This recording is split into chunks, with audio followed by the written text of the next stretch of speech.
Are you looking for Ridgemonkey recipes? Well, today we're going to do the most simple Ridgemonkey recipe out there, which is a very plain and simple, easy to make ham and cheese toastie. When we bought the Ridgemonkey about Christmas this year, the main reason was that we wanted something in the van that was small and compact, and also we could make ham and cheese toasties. If you were a little bit older, like maybe my age, you might have had a George 4, which could do really good ones as well, but we didn't want to have to plug it into the electric because we want to save space. If you don't already subscribe to our channel, please consider pressing the subscribe button at the bottom and hitting the bell for notifications. We do obviously little bits on the Ridgemonkey, but also things about caravans and outdoor life when we can and we haven't got the coronavirus around. So we are in the middle of the coronavirus, so I'm hoping that you and your family are well and that you're coping with being in isolation. It is tough, but we are getting there.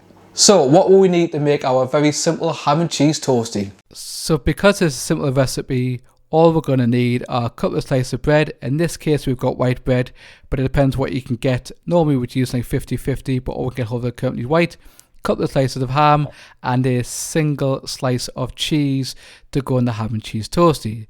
So to start off with, open up the Ridgemonkey. Want to turn the hob onto a low heat. If you put it on too high, what will happen is the outside will be very crispy, but the cheese inside will be quite lukewarm. So I'm going to put the first slice of bread in.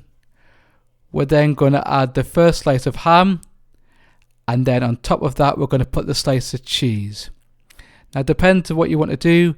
I find that if you put 2 bits of ham straight away and sandwich the cheese, you get lukewarm or not very melted cheese, and that's what you want and the beauty of the recipe. So we're now going to shut the lid to warm up the cheese on the top.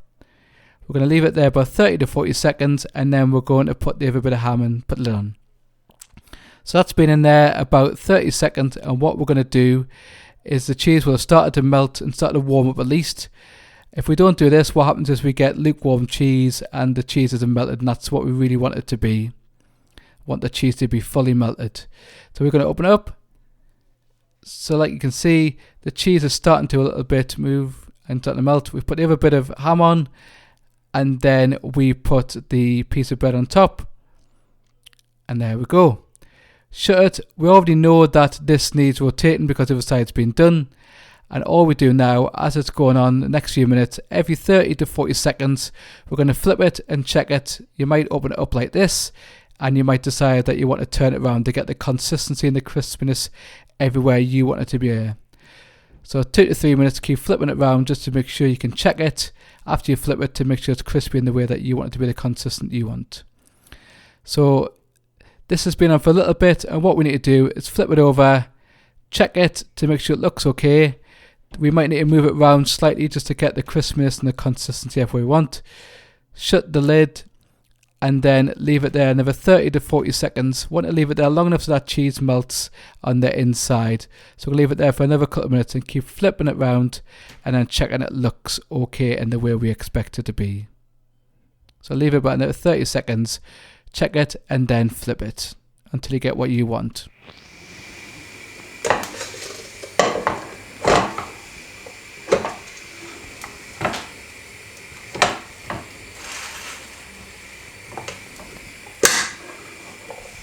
So we're just going to check if it's getting there or thereabouts.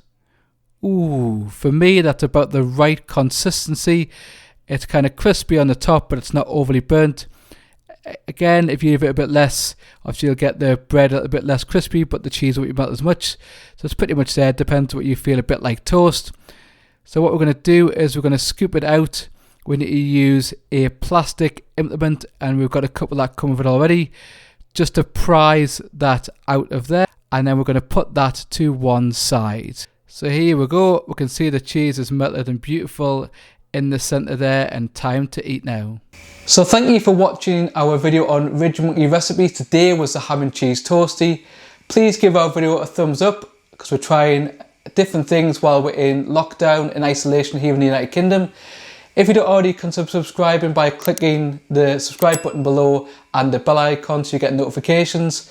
And maybe put a comment, what would you like to see us have a go cooking next? Anything that you've tried that's a good recipe, or any links to other videos that you know that would help people with their Ridgemonkey. Bye for now.